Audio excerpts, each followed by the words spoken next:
الحمد لله وحده والصلاة والسلام على من لا نبي بعده. أما بعد فأعوذ بالله من الشيطان الرجيم. بسم الله الرحمن الرحيم. كمثل غيث أعجب الكفار نباته ثم يهيج فتراه مصفرا ثم يكون حطاما وفي الآخرة عذاب شديد ومغفرة من الله ورضوان. صدق الله العظيم.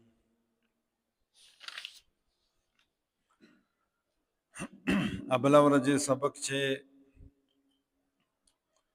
الله تعالی د زندگی مراحل بیان کړي ولل موږ په تفصیل سره هغه بیان کړي ولل. الله تعالی نن یو مثال پیش کړي د انسانی زندگی باندې پوي کېدل دي پاره. که یو سړی وایي چې زه په خپل زندگی پوه سه چې دا به چرنګي، نو الله تعالی فرمایي چې ته د زمیندار یو فصل تماشا وکړه. صرف یو فصل چې ته وګورې، آی که شپږو میاشتو والده که درې میاشتو والده، بیا به تا ته خپل زندگی پته ولګېږي چرنګې ده. الله تعالی فرمایي کمثل غیث، د انسان زندگی مثال په شانته د بارانه ده. اعجب الکفار نباته، چې بارانه له وجې نه کومه شینبایي پیدا سي، بیا زمیندار ته ډېر خوند ورکوي. یو ټیم چې د فصل شینی، ثم یهیجو، بیا فصل خپل جوانی عمر ته ورسیږي.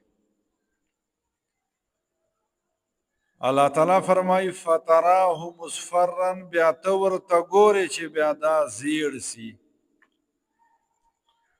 ثم یکون حطاما، بیا ټوکړې ټوکړې سي. اوس انسان زندگی مثال دا ده چې بچای پیدا سي، خوشیګانې مناو کېږي، بیا جوانی خپل طاقت ته ورسیږي، بیا چې 30-35 سال وال سي، بیا یې سر سپین سي، په مخ چې یې ګونجې پیدا سي، بیا چې کله مرګ راشي، بیا دغه مځکې چې دفن کړي، بیا خاورو سره خاورې سي. دا چې د کومه الله تعالی فصل سره پوی کوونې لپاره یو مثال تاسې موږ ته راکړه، صرف د دې دنیاوي زندگی پوی دپاره ده. موږ تاسې اشرف المخلوقات یو، فصل که ختم سه خو ختم سه، موږ خو نه ختمیږو که نه، موږ خو به بیا رزمدي کېږو، ګوتو نقشې به دغسې. الله تعالی فرمایي چې بیا پکار ده چې سړی د آخرت غم وکړي. الله تعالی فرمایي چې په آخرت چې دوه خبرې دي. وفي الآخرة عذاب شدید، یا خو په آخرت چې ډېر سخت عذاب ده، یا ومغفرة من الله ورضوان، یا الله تعالی لوري نه مغفرت ته رضامندي ده. که دا زندگی دا دې روغه تېره کړه، بیا خو مغفرتون ده، رضوانون ده. که دې زندگی ته اصل زندگی وویله، خواهش پسې شاته لاړې، شیطان ملګرتیا دې وکړله، بیا عذاب شدید ده. یو حدیث مبارکه د حضرت علی رضی الله تعالی عنہ اقوال په یو کتاب چې جمع سلی دي، نهج البلاغه ورته وایي.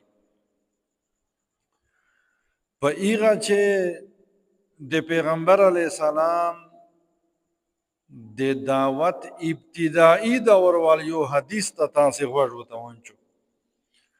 دا یو حدیث ترجمه چې وکړو بیا دا موږ پاره ډېره ده. الله تعالی فرمایي،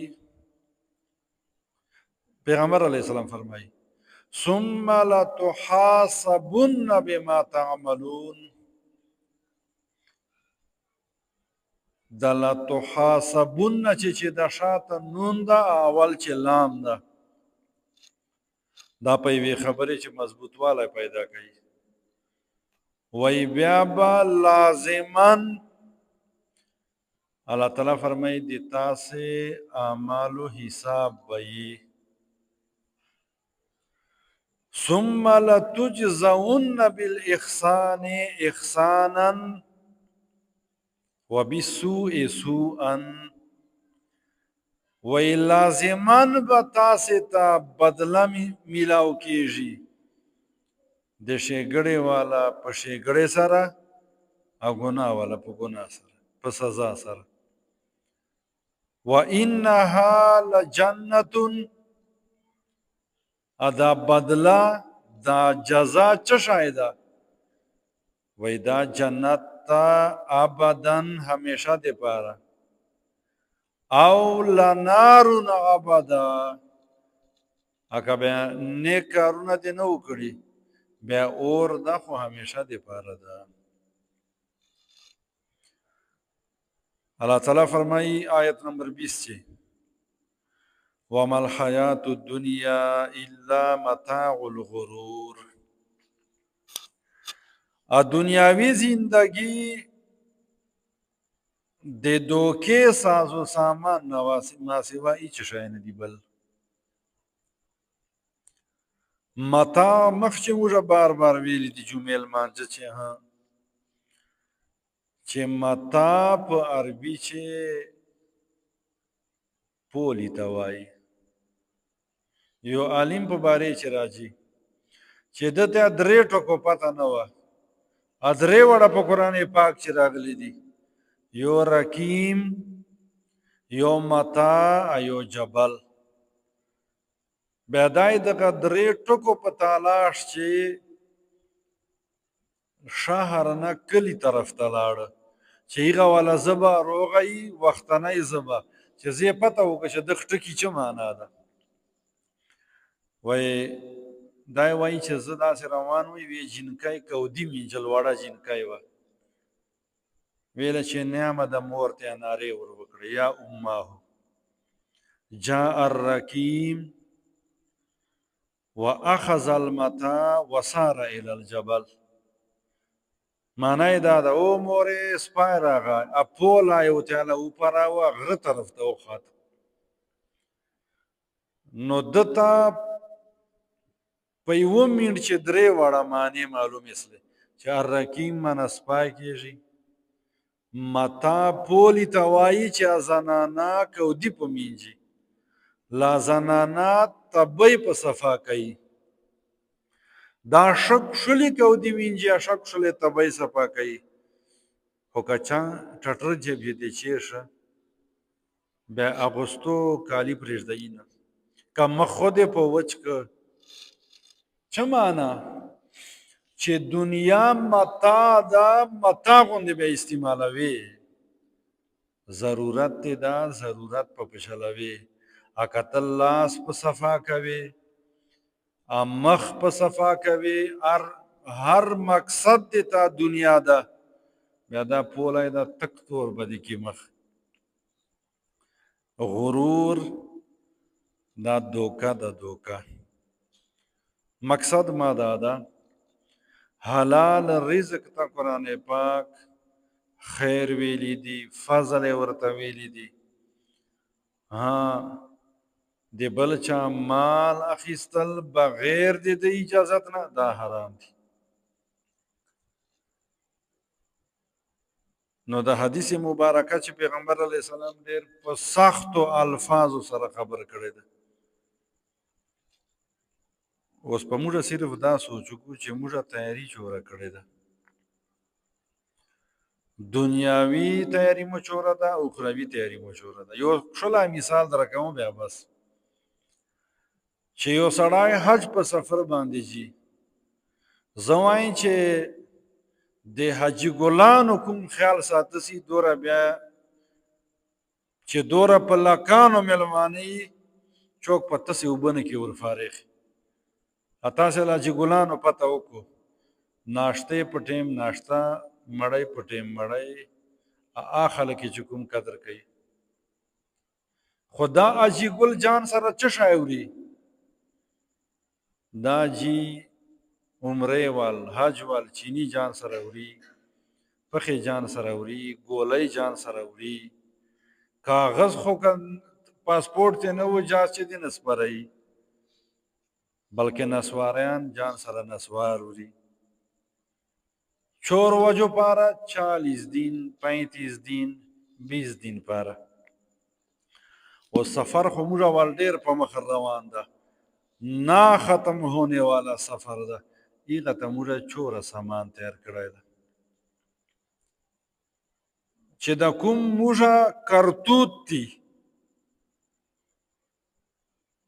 ایغه نه دا معلومیږي لکه په تس جیب چې روانې چې د کوم موږ اعمال دي خپل جان اول شو بیا شاته بل شو.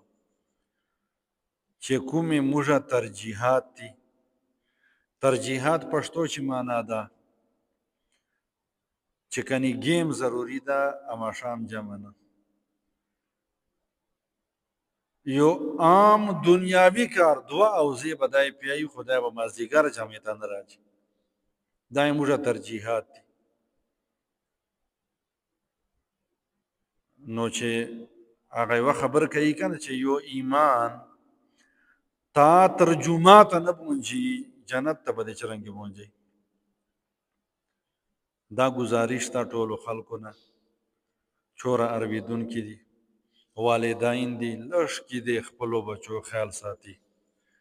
که ته مخ ته صاف شې ولاړې زوی دې له سره جمعې ته نه راځي،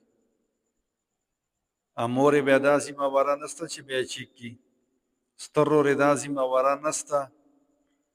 که خالي صرف بس چې پیسې وګټي بیا دا مېړنی ده. نو بیا وما الحیات الدنیا الا متاع الغرور سره به بیا څه کوو؟ پیسې ګټل ډېره ښه خبره ده، کاروبار نوکري کول ډېره ښه خبره ده، خو اول دین خیال په چې ساتل ضروري دي. الله تعالی دې موږ ته پوهه راکړي چې د چوره مسلې